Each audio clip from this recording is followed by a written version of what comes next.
Hello दोस्तों, आज हम देखेंगे भारतीय दंड विधान एवं दंड प्रक्रिया संहिता, जिसमें आज हम पहले क्वेश्चन की ओर डिस्कस करते हैं। भारतीय दंड संहिता प्रवृत्त हुई।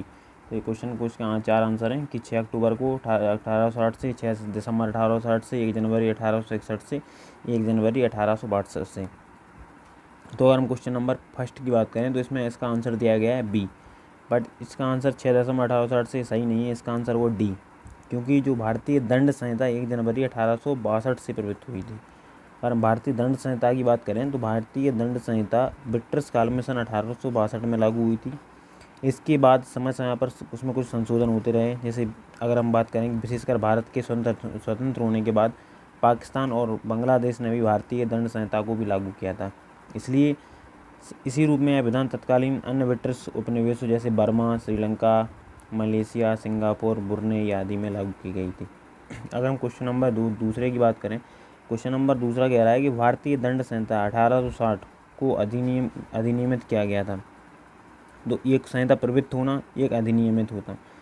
तो एक क्वेश्चन नंबर दूसरे की बात करें तो क्वेश्चन नंबर दूसरा कह रहा है कि किस 1860 को अधिनियमित हुई थी। तो अधिनियमित की हम बात करें तो भारतीय दंड संहिता 6 अक्टूबर 1860 को अधिनियमित हुई थी। अगर हम अपने क्वेश्चन नंबर थर्ड की बात करें, क्वेश्चन नंबर थर्ड कह रहा है कि निम्नलिखित कौन सा अपराध के आवश्यक तत्व हैं।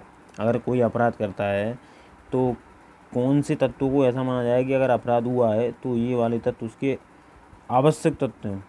अगर हम इनके आवश्यक तत्वों की बात करी जाए तो आवश्यक तत्वों में जैसे हमारे आते हैं मानव प्राणी होना चाहिए। देखो, अगर कोई आवश्यक तत्व है, आवश्यक तत्व इसमें 4 बताए गए हैं।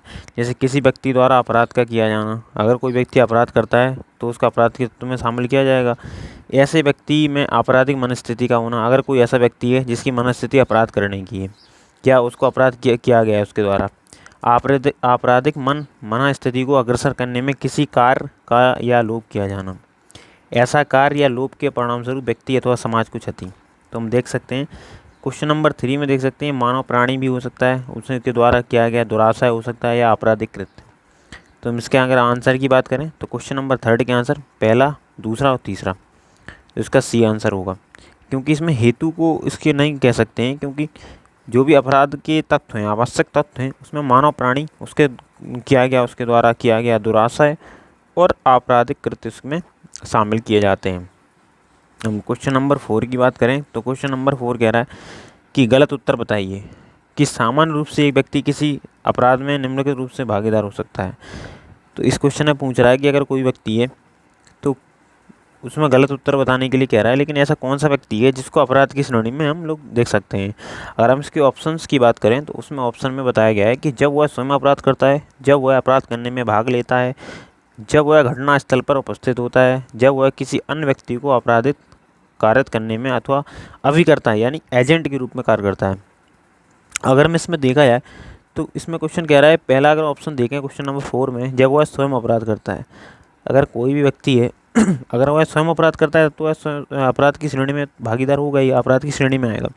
जब वह अपराध करने में भाग लेता है, अगर कोई व्यक्ति है या अपराध करवाता है या किसी से करवाने, किसी को प्रेरित करता है, ये प्रेरित करना किसी को या अपराध में भाग लेना या स्वयं अपराध करना, ये सभी चीज़ें हमारी अपराध की स्थिति में आ जाती हैं। अगर हम देखें जब वह घटना स्थल पर उपस्थित होता है, अगर कोई व्यक्ति है अगर किसी घटना स्थल पर उपस्थित है तो हम उसे ये नहीं कह सकते कि वह व्यक्ति उस अपराध का भागीदार है। तो इसका क्वेश्चन नंबर 4 के हम सी के बारे में बात कर सकते हैं। तो प्रेरित करना, अपराध करना या अपराध में भाग लेना, ये सब चीज़ें अपराध की श्रेणी में आ जाती हैं। अगर हम घटनास्थल पर उपस्थित होने की बात करें तब यह अपराध की श्रेणी में नहीं आता है। अगर हम क्वेश्चन नंबर 4 की बात करें, 5 की बात करें, क्वेश्चन नंबर 5 में भारतीय दंड संहिता में पुल्लिंगवाचक शब्द का प्रयोग किए गए हैं। अगर हम देखें कि जो भारतीय दंड संहिता है उसमें जो कुछ शब्द ऐसे हैं जो पुल्लिंगवाचक शब्द प्रयोग किए गए हैं। अब वो ये कह रहा है कि नर हेतु पुल्लिंगवाचक शब्द के यूज किए गए हैं, नारी हेतु किए, हर व्यक्ति हेतु चाहे वह नर हो या नारी। तो जो भारतीय दंड संहिता है इसमें ऐसे कई शब्द ऐसे मिल जाएंगे आपको जो नर और नारी दोनों के लिए प्रेरित हैं। जैसे भारतीय दंड संहिता की धारा 8 के अनुसार पुल्लिंगवाचक शब्द जहाँ यूज किए गए हैं, जो पुल्लिंगवाचक शब्द हैं वे हर व्यक्ति के बारे में लागू होंगे, चाहे वह नर हो चाहे वह नारी हो।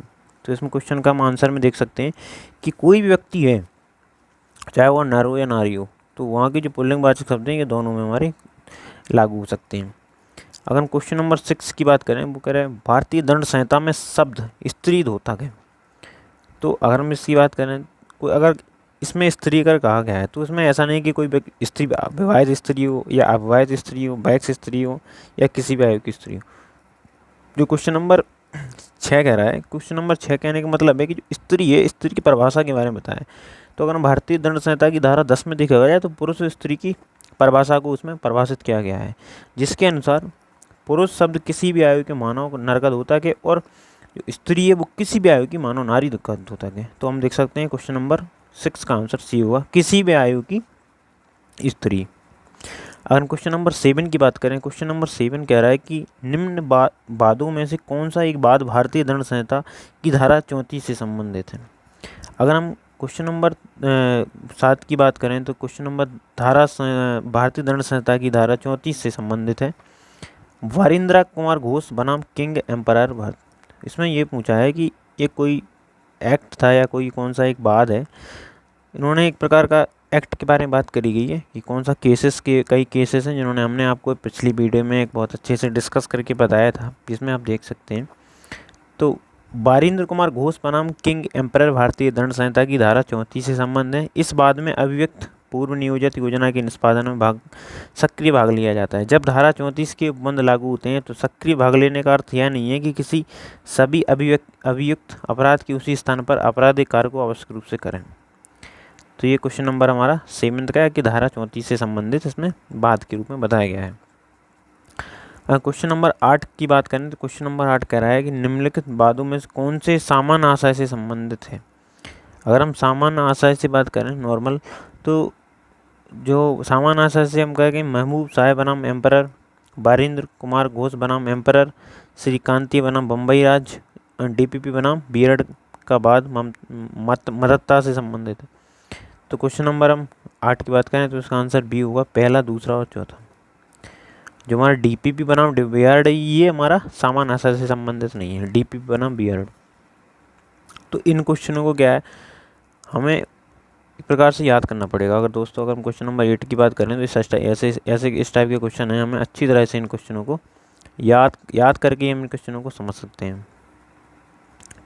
क्वेश्चन नंबर 9 की बात करें तो किस परिणाम का स्वच्छता कार्य किया जाना कहा जा सकता है, किसी परिणाम का स्वच्छता कार्य किया जाना कहा जा सकता है यदि कोई व्यक्ति, वो ये कह रहा है कि कोई भी काम है जिसका स्वच्छता कार्य किया जा सकता है कि कार्य करने का आशा रखता है, वह ज्ञान रखता है कि वह ऐसे कार्य कर सकता है, यह विश्वास रखने का कारण रखता है कि ऐसे कार्य होना संभव है या उपरोक्त सभी स्थितियों में। तो अगर कोई व्यक्ति परिणाम का स्वच्छता कार्य किया जाना कहा है अगर, तो इसमें ये पूछा है कि सभी स्थितियों में किसी परिणाम या स्वच्छता कार्य किया जाना कहा जाता है यदि अगर कोई व्यक्ति है जो किसी कार्य को कार्य करने का आशा रखता हो, यह ज्ञान रखता है कि वह उसे कार्य कर सकता है, यह विश्वास रखने के कारण रखता है कि इसे कार्य होना संभव है। तो इन सभी स्थितियों में वह सभी को यह माना जाएगा कि उसका परिणाम ये माना जाएगा कि स्वच्छता कार्य किया जाना कहा जा सकता है। क्वेश्चन नंबर 10 की बात करें, क्वेश्चन नंबर 10 कह रहा है कि एक सफल अभियोजन का परिणाम होता है। अगर कोई व्यक्ति एक सफल अभियोजन का परिणाम के बारे में कहे तो अगर कोई दोष मुक्त है अगर कोई चीज़, तो या दोष उन्मोचन है या दोष सिद्धि, तो एक सफल अभियोजन का परिणाम दोष सिद्ध होता है। क्वेश्चन नंबर 11 की बात करें, क्वेश्चन नंबर 11 कह रहा है कि प्राइवेट प्रतिरक्षा का अधिकार किससे संबंधित है। तो हमारा प्राइवेट प्रतिरक्षा का अधिकार है हमारा, उसके धारा नंबर 97 से संबंधित है। ये क्वेश्चन नंबर यूपीएसआई के 2014 एग्जाम में पूछा गया है दोस्तों। तो प्राइवेट प्रतिरक्षा का अधिकार किससे संबंधित है, शरीर व संपत्ति दोनों से। अगर आप अपनी प्राइवेट संपत्ति की सुरक्षा कर रहे हैं तो ये हमारा सरकारी शरीर व संपत्ति दोनों से संबंधित होता है। प्राइवेट प्रतिरक्षा का अधिकार शरीर व संपत्ति दोनों से संबंधित है। भारतीय दंड संहिता का धारा 97 में प्रत्येक व्यक्ति को मानव शरीर पर प्रभाव डालने वाले अपराध के विरुद्ध अपने शरीर एवं अन्य व्यक्ति के शरीर की प्रतिरक्षा का अधिकार है। प्रत्येक व्यक्ति को ऐसे कार्य के विरुद्ध जो चोरी, लूट, हत्या या आपराधिक अत्याचार की परिभाषा में आने वाला अपराध है। यह चोरी, लूट, रिश्वत या आपराधिक अत्याचार करने का प्रयत्न है। अपने या अन्य व्यक्ति की जंगम या स्थावर संपत्ति की प्रतिरक्षा का अधिकार है। तो हम यहाँ पे देख सकते हैं धारा नंबर हमारा 97 में हमें आत्मरक्षा या प्रतिरक्षा के अधिकार के बारे में हमें बताया गया है कि अगर आपको प्राइवेट प्रतिरक्षा करनी है तो प्राइवेट प्रतिरक्षा में आपका शरीर और संपत्ति दोनों इसमें आती हैं। तो ये एक इम्पोर्टेंट क्वेश्चनों में से एक है जो कि हमारा यूपीएससी 2014 में आया हुआ था।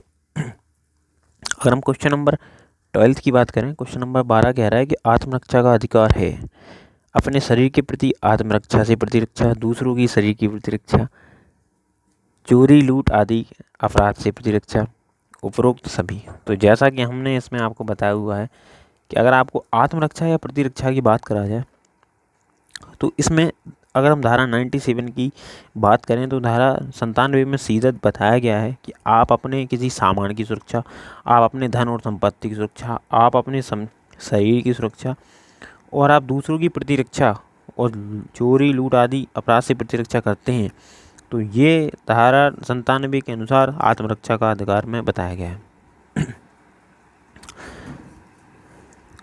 अगर हम क्वेश्चन नंबर 13 की बात करें, क्वेश्चन नंबर 13 जो कि हमारा यूपीएससी 2014 में क्वेश्चन पूछा गया है, तो इसको हम एक बार देख लेते हैं कि इसमें भी क्या पूछा गया है। किस मामले में आत्मरक्षा का अधिकार उपलब्ध नहीं होगा?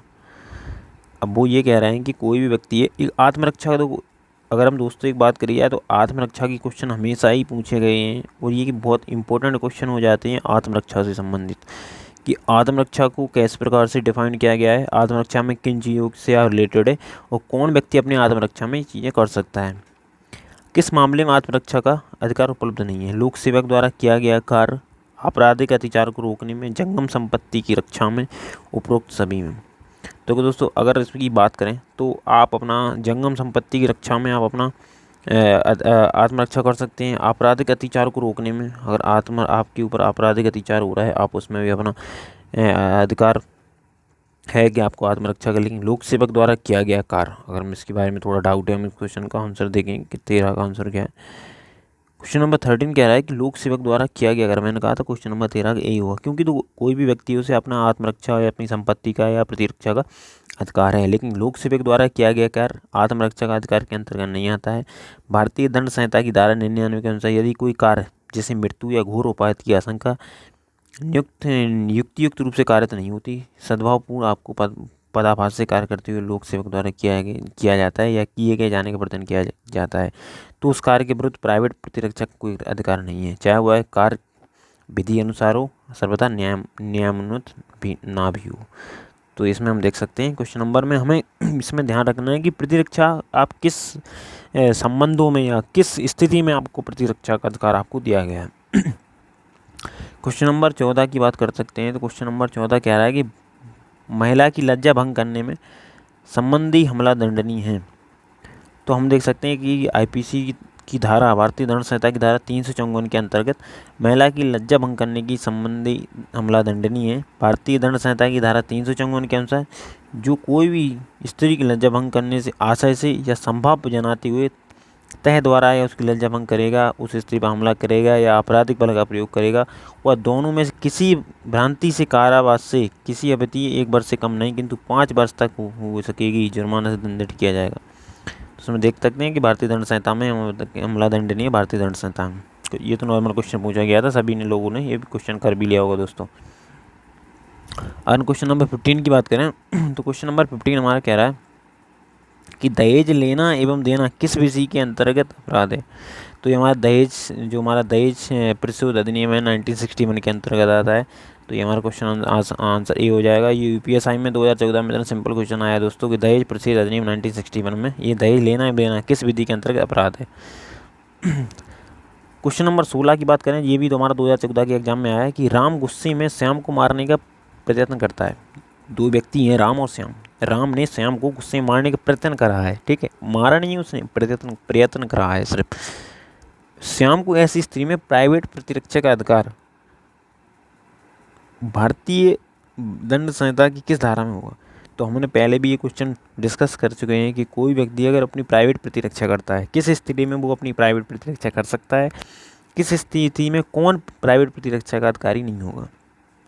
अगर राम गुस्से में श्याम को मारने का प्रयत्न करता है तो ऐसी स्थिति में श्याम अपनी प्राइवेट प्रतिरक्षा का अधिकार है उसे उसको किस धारा के अनुसार अपना अधिकार है, उस धारा नंबर 97 के अनुसार उसे ये अधिकार है कि वह अपनी प्राइवेट प्रतिरक्षा का अधिकार है कि वह अपने आप को या अपनी शरीर को या अपनी धन या संपत्ति, मैंने अपनी सारी चीज़ें बताई थी, जैसे अपने शरीर के प्रति अपराध से प्रतिरक्षा या दूसरों की शरीर की प्रतिरक्षा या चोरी लूट आदि अपराध से प्रतिरक्षा, ये कुछ चीज़ें हैं जो अपनी प्राइवेट प्रतिरक्षा के अधिकार में धारा नंबर 97 में आईपीसी की धारा 97 में बताई गई हैं। अगर हम क्वेश्चन नंबर 17 की बात करें, क्वेश्चन नंबर 17 है कि भारतीय दंड संहिता के अंतर्गत निम्न में से कौन सी धारा एकांत परिरोध का प्रावधान कराती है। एकांत परिरोध, अगर हम एकांत परिरोध की बात करें, एकांत परिरोध को पहले हम डिस्कस करते हैं कि एकांत परिरोध क्या है। भारतीय दंड संहिता की धारा 73, जो कि धारा 73 है, एकांत परिरोध का प्रावधान करती है। भारतीय दंड संहिता की धारा 73 के अनुसार जब कोई व्यक्ति ऐसे अपराध के लिए दोषी ठहरा जाता है जिसके लिए न्यायालय को उस संहिता के अधीन उसे कठिन कारावास से दंडादेश करने की शक्ति है, तो न्यायालय अपने दंडादेश द्वारा आदेश दे सकेगा कि अपराधी को उस कारावास के जिस वह दंडादेश किया गया है किसी भाग या भागों के लिए जो कुल मिलाकर 3 मास से अधिक के ना होंगे, निम्न मापन के अनुसार एकांत प्रतिरोध में रखा जाएगा। एकांत प्रतिरोध का मतलब है कि एक प्रकार का आपको कारावास या कारावास में डाला जाएगा। तो ये हमारा धारा नंबर 73 में बताया गया है। अब क्वेश्चन नंबर 18 की बात करें कि ये भी हमारे यूपीएससी 2014 में आया है कि दंड प्रक्रिया संहिता की धारा 154 के अधीन प्रथम सूचना रिपोर्ट संबंधित है। प्रथम धारा 154 में जो हमारी प्रथम सूचना रिपोर्ट कहते हैं कि एफआईआर में, जो हमारी दंड प्रक्रिया संहिता की धारा 154 के अधीन जो हमारी एफआईआर की वह संज्ञेय अपराध से संबंधित है। दंड प्रक्रिया संहिता की धारा अगर हम देख सकते हैं कि जो एफआईआर है वो केवल संज्ञेय अपराध में है, जो कि धारा 154 के अधीन है। दंड प्रक्रिया संहिता की धारा 154 के अधीन प्रथम सूचना रिपोर्ट एफआईआर केवल संज्ञेय अपराध से संबंधित है। दंड प्रक्रिया की धारा 2 का में संज्ञेय अपराध को परिभाषित किया गया है, जिसके अनुसार संज्ञेय अपराध में ऐसा अपराध अभिप्रेत है जिसके लिए पुलिस अधिकारी प्रथम अनुसूची या तत्समयी प्रवृत्ति या किसी अन्य विधि के अनुसार वारंट बिना गिरफ्तार किया जा सकता है। अगर आपने कोई ऐसा संज्ञेय अपराध किया है जिसके लिए आपको बिना वारंट के भी गिरफ्तार किया जा सकता है। क्वेश्चन नंबर हम 19 की बात करें दोस्तों, क्वेश्चन नंबर 19 की बात करें, किस सीमा तक किसी व्यक्ति को एकांत प्रतिरोध में रखने का आदेश दिया जा सकता है। तो हमने पहले ही बताया आपको 3 माह से ज़्यादा आपको एकांत प्रतिरोध में ज़्यादा नहीं रखा जा सकता है। तो हम इसके अगर हम ऑप्शंस की बात करें 6 माह या 4 माह 3 माह, तो इसका आंसर होगा 3 माह। अगर हम इसका आंसर में कुछ डिस्कशन के बारे में भी बात कर सकते हैं कि किसी व्यक्ति को अधिकतम 3 माह तक एकांत परिरोध में रखने का आदेश दिया जा सकता है यदि कारावास की अवधि 6 माह से अनधिक ना हो तो 1 मास से अधिक समय, यदि कारावास की अवधि 6 माह से अनधिक 1 वर्ष से अधिक ना हो तो 2 मास से अधिक समय, यदि कारावास की अवधि 1 वर्ष से अधिक ना हो तो 3 माह से अधिक समय। भारतीय दंड संहिता का अध्याय 4 संबंधित है। अगर हम आईपीसी की जो अध्याय 4 अध्याय की बात करें तो ये हमारा साधारण अपवाद से संबंधित है।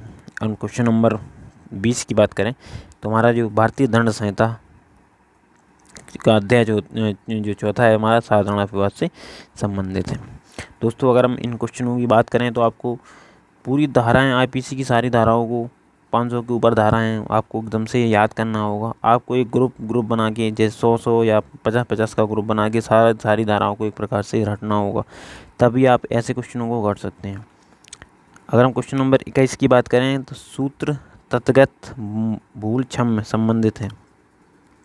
दोस्तों इसमें भाषा का अगर बात करें तो हमारी कानून की भाषा बहुत ही क्लिष्ट, अगर हिंदी भाषा की बात करें तो हमारी कानून की भाषा बहुत ही क्लिष्ट शब्दों में लिखी होती है, जो कि हमारे एग्ज़ाम में जो भी एग्ज़ाम देता है उसके लिए बहुत, जैसे इसमें लिखा है कि तथ्यगत भूल क्षम्य है, आप उसको देख सकते हैं कि तथ्यगत भूल क्षम्य है। जैसे किसी ने भूल कर दी, मतलब गलती से भूल हो गई जिससे, तो किस धारा से संबंधित आईपीसी की भारतीय दंड संहिता की किस धारा में उसको क्षम्य बताया गया है। तो अगर हम बात करें तो सूत्र तथ्यगत भूल क्षम्य भारतीय दंड संहिता की धारा 76 से संबंध है। भारतीय दंड संहिता की धारा 76 के अनुसार कोई भी बात अपराध नहीं, यदि ऐसे व्यक्ति द्वारा की जाए जो उसे करने के लिए विधि द्वारा आबद्ध या तथ्य की भूल के कारण किसी विधि की भूल के कारण तदभाव विश्वास करता है उसे की भूल द्वारा आबद्ध है। मतलब कोई व्यक्ति को गलती से किसी कार्य को अंजाम दे देता है, तो अगर ऐसी कोई बहुत बड़ा अपराध नहीं है तो उसे क्षमा की दृष्टि में देखा जा सकता है।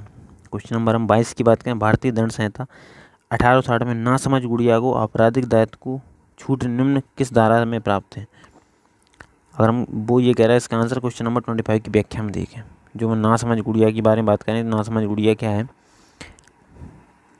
तो नासमझ गुड़िया की प्रकार क्या है, यदि बच्चे के द्वारा, नासमझ गुड़िया एक प्रकार का बच्चा है, जैसे बच्चे के द्वारा किया गया कोई कार्य अपराध नहीं है यदि वह बच्चा, तो भारतीय दंड संहिता के अनुसार 82 के अनुसार अगर कोई बच्चा 7 वर्ष से या कम आयु के बच्चे द्वारा कोई भी कार्य कृत किया वह अपराध नहीं है। तो हमें यदि ध्यान रखना है कि 7 वर्ष से कोई भी कम आयु का बच्चा है उसके द्वारा अगर कोई अपराध होता है तो वह अपराध की श्रेणी में नहीं आएगा। अगर हम क्वेश्चन नंबर 24 की बात करें तो भारतीय दंड संहिता के अनुसार धारा 82 के अंतर्गत आयु सीमा क्या निर्धारित की गई है। तो हमें पता है कि 7 वर्ष से नीचे के बच्चों का जो भी अपराध है वो हमारे अपराध की श्रेणी में नहीं आते। अगर हम क्वेश्चन नंबर ये भी उसमें बताया कि कितनी वर्ष होनी चाहिए, 7 वर्ष, तो ये हमें याद रखना है कि 7 वर्ष से नीचे के जो भी हमारे बच्चे हैं उनके द्वारा कोई भी आपराधिक कार्य किया जाता है तो वो अपराध की श्रेणी में नहीं आएगा। अगर हम क्वेश्चन नंबर 26 पे चलते हैं तो क्वेश्चन नंबर हमारा 26 कह रहा है दोस्तों कि मैकनॉटन का बाद संबंधित है। मैकनॉटन का बाद विकृत चित्त से संबंधित है। इसे भारतीय दंड संहिता की धारा 84 के अंतर्गत व्याख्या किया जाता है। धारा 84 के अनुसार यदि कोई बात अपराध नहीं है जो उसे करते समय चित्त विकृतिकरण उस कार्य की प्रकृति या यह कि जो कुछ वह कर रहा है वह दोषपूर्ण या विधि के प्रतिकूल हो जानने में असमर्थ है, या उसे नहीं पता है, मतलब 7 साल से छोटा है अगर कोई बच्चा, उसे नहीं पता कि वह क्या कर रहा है, अगर वो उसे दोष के बारे में नहीं पता तो भी ये मतलब उसमें मान्य है। अगर हम क्वेश्चन नंबर 27 की बात करें, एक शेर खा पर झपटता है, का शेर पर यह जानते हुए गोली चलाता है कि उसे खा की मृत्यु हो सकती है। ये एक शेर है, खा पर झपटता है, का शेर पर यह जानते हुए गोली चलाता है कि उससे खा की मृत्यु हो सकती है।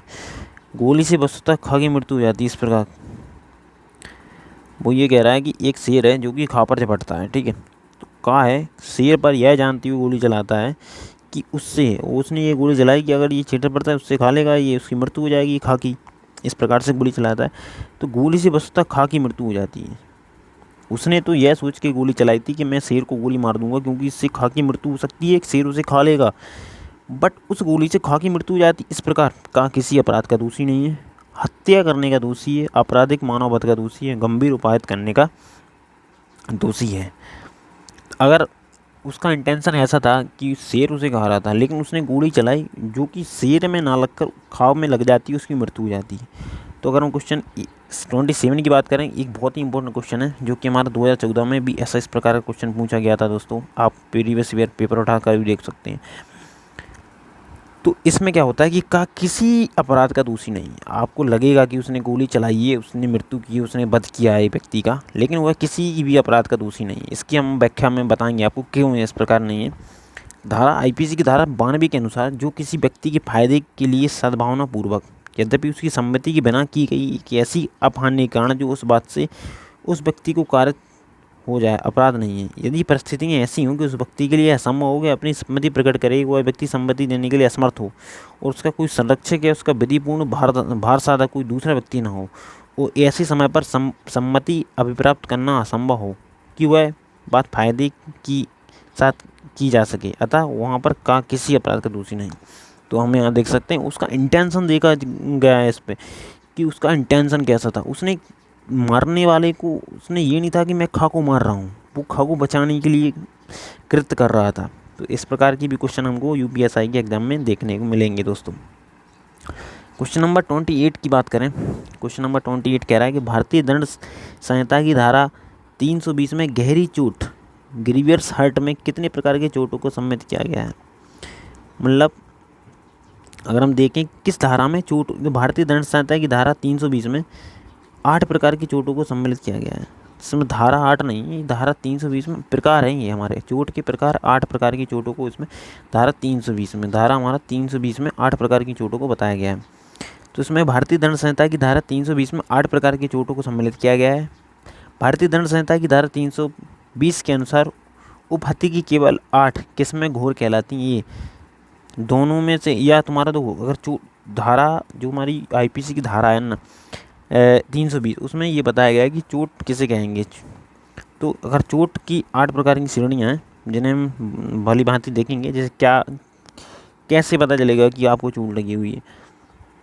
जैसे पुंसत्वरणम, दोनों में से किसी नेत्र की दृष्टि या स्थायी विच्छेद, दोनों में से किसी भी कान की श्रवण शक्ति या स्थायी विच्छेद, किसी भी अंग का जोड़ या विच्छेद, किसी भी अंग या जोड़ की शक्तियों का नाश या अस्थायी हास, सिर पर चेहरे या अस्थायी विद्रूपीकरण, अस्थायी या दांत या भंग का आपको दांत तोड़ दिया कोई उपहत को जो जीवन को संकटापन्न करती है, उससे ऊपर व्यक्ति 20 दिन तक तीव्र शारीरिक पीड़ा में रहता है, आपको मामूली कामकाज करने के लिए असमर्थ करता है। तो हम देख सकते हैं यहाँ पे 8 ऐसी प्रकृतियाँ हैं जहाँ पे आपको बताया गया है कि आपको चोट, जो हमारी चोट होती है, चोट है यहाँ पे, चोट को भी हमारा आईपीसी में सीआरपीसी में हमारा ये बताया गया है कि चोट क्या होती है। क्वेश्चन नंबर 29 है, जो कि बहुत इंपॉर्टेंट क्वेश्चन है दोस्तों, हम इस क्वेश्चन को बड़े अच्छे से डिस्कस करेंगे। क्वेश्चन नंबर 29 कह रहा है कि राम सोहन के घर में खिड़की से घुसता है। ठीक है, अगर कोई राम है, कोई सोहन के घर में खिड़की से घुसता है, राम ने निम्नलिखित में से कौन सा अपराध किया है। राम सोहन के घर में खिड़की से घुसता है तो उसने कौन सा अपचार किया है। दो उसमें क्वेश्चन में कह रहा है कि अत्याचार, गृह अत्याचार या सेंधमारी। तो अगर हम इसकी धारा 445 की बात करें भारतीय दंड संहिता की, तो भारतीय 445 के अनुसार अगर उसने गृह भेदन किया है, हाउस ब्रेकिंग किया, उसके में अलमारी खिड़की से उसके घर में घुस रहा है, तो उस पर गृह भेदन हुआ है। राम द्वारा सेंधमारी अर्थात गृह भेदन, हाउस ब्रेकिंग का अपराध किया गया है। तो अगर हम इस क्वेश्चन के आंसर की बात करें तो उसका सी आंसर होगा 29 का। क्वेश्चन नंबर 30 की बात करें, क्वेश्चन नंबर 30 कह रहा है कि भारतीय दंड संहिता की किस धारा में विधि विरुद्ध जमाव, अनलॉफुल असेंबली को परिभाषित किया गया है। तो हमने पहले बताया था कि धारा 144, धारा 140 से धारा 148 तक आपको अच्छे से रट लेना है। अगर विधि विरुद्ध जमाव की बात करें तो लोग कहें धारा 144 में आ जाता है विधि विरुद्ध, लेकिन विधि विरुद्ध जमाव है जो हमारा 140 से 148 में हमारा, उसमें देखो किस में परिभाषित किया गया है और किस में विधि विरुद्ध जमाव की बात, क्या उसके दंड के प्रावधान है, ये सारी चीज़ें मैं 140 से 148 के बीच में बहुत ही अच्छे से उसमें डिस्कस किया गया है। मैंने आपको आईपीसी सीआरपीसी के काफ़ी लेक्चर दिए हैं, आप वहाँ पे देख सकते हैं। क्वेश्चन नंबर 30 के आंसर की बात करें तो ये धारा 141 है। भारतीय दंड संहिता की किस धारा में विधि विरुद्ध जमाव, जो अनलॉफुल असेंबली है, भारतीय दंड संहिता की धारा 141 में विधि विरुद्ध जमाव को परिभाषित किया गया है। धारा 141 के अनुसार अगर इसमें देखो, अगर अनलॉफुल असेंबली होती है तो उसमें कितने लोग, एक व्यक्ति किसी जगह पर खड़े नहीं हो सकते, या 5 या 5 से अधिक। तो ये हमें बहुत ज़्यादा रखना है कि कितने व्यक्तियों का जमा होना इससे ज़्यादा नहीं हो चाहिए। 5 या 5 से अधिक व्यक्ति का जमाव विधिवत जमाव कहा जाता है यदि उन व्यक्तियों जिससे वह जमाव घटित हुआ हो सामान्य उद्देश्य है। अगर किसी 5 लोगों का एक ही उद्देश्य से लेकर किसी जगह पर अगर धारा 141 लगी हुई है, धारा 144 लगी हुई है, तो उसमें परिभाषित किया गया है कि कैसे लोगों को बताया जाए कि विधि विरुद्ध जमाव कर रहे हैं। अगर उनका सामान्य उद्देश्य है किसी भी चीज़ को लेकर, तो वहाँ पे बताया गया है। दोस्तों मैं इसको नई वीडियो में डिस्कस कर दूंगा, आपको ये क्या है, धारा 140 से 148 तक मैं सारी चीज़ डिस्कस कर दूंगा, उसकी टेंशन ना लीजिए आप। क्वेश्चन नंबर 31 की ओर चलते हैं। क्वेश्चन नंबर 31 देखते हैं कि भारतीय दंड संहिता की किस धारा में आपराधिक षड्यंत्र को परिभाषित किया गया है। अगर कोई आदमी किसी के विरुद्ध आपराधिक षड्यंत्र रचता है तो उसको धारा आईपीसी की धारा 120 की ए में, भारतीय दंड संहिता की धारा 120 में आपराधिक षड्यंत्र को परिभाषित किया गया है।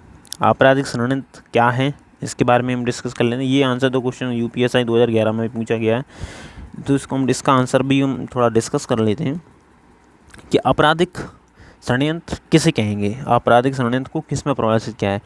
कोई अवैध कार्य है, तो कोई ऐसा कार्य जो अवैध नहीं है, अवैध साधनों द्वारा करने या करवाने को सहमत है। देखो ये बहुत बड़ी इंपॉर्टेंट चीज़ है, करने या खुद कर रहा है या किसी से करवा रहा है, करने या करवाने में सहमत है, इसको आपको ध्यान रखना है। ऐसी सहमति आपराधिक षड्यंत्र कहलाती है। तो ये क्वेश्चन नंबर 30 में भी बहुत इंपॉर्टेंट क्वेश्चन है। और क्वेश्चन नंबर 32 पे चलते हैं। क्वेश्चन नंबर 32 कह रहा है निम्नलिखित कौन सी भारतीय दंड संहिता की धारा भारतीय संविधान के अनुसार 14/14 के अधीन असंवैधानिक करार की गई है। तो भारतीय दंड संहिता की धारा 303 भारतीय संविधान के अनुसार अनुच्छेद 14/21 के अधीन असंवैधानिक करार की गई है। धारा 303 के अनुसार कोई आजीवन कारावास के दंडादेश के अधीन होते हुए हत्या करेगा वह मृत्यु से दंडित किया जाएगा। अगर कोई व्यक्ति है जो कि आजीवन कारावास में है, ठीक है, अगर वह किसी की हत्या कर देता है तो उसे मृत्यु से दंडित किया जाएगा। ये धारा 303 में है। अगर हम धारा 301 की बात करा जाए, जिस व्यक्ति की मृत्यु कायरत करने का आसत है उस भिन्न व्यक्तियों की मृत्यु करके आपराधिक मानव वध से संबंधित है। और धारा 306 की बात करा जाए तो आत्महत्या का दुष्प्रेषण से संबंधित है। तो ये सारी चीज़ें हमें देखना है कि किस प्रकार से वायलेशन हो रहा है अनुच्छेद 14/21 का। क्वेश्चन नंबर 33 देखेंगे कि भारतीय दंड संहिता की किस धारा में दंगा, जो दंगा मैंने बताया था आपको धारा 159 में आपको इसमें प्रभावित। देखो ये लोग मैंने कहा था कि धारा नंबर 155 से 165 तक आप जाएंगे तो इसमें सारी चीज़ों को डिस्कस किया गया है दंगे से रिलेटेड। और तुम्हारा 140 से इधर 150 तक जो विधि विरुद्ध जमाव होता है, ये धारा 144 के बारे में हमने डिस्कस किया था। तो इसी क्वेश्चन में उन्होंने तो कितना बहुत टफ बना दिया है क्वेश्चन को कि धारा 159 ऑप्शन देखिए आप, धारा 159 दे दिया, धारा 160 दे दिया, धारा 161 दे दिया, धारा 148 दे। तो धारा 148 तो नहीं होगा, लेकिन 159, 160, 160 बहुत ही पास में। इसमें अगर हम इसकी परिभाषा की बात करी जाए, दंगे की परिभाषा, तो धारा 159 में इसकी दंगे की परिभाषित किया गया है।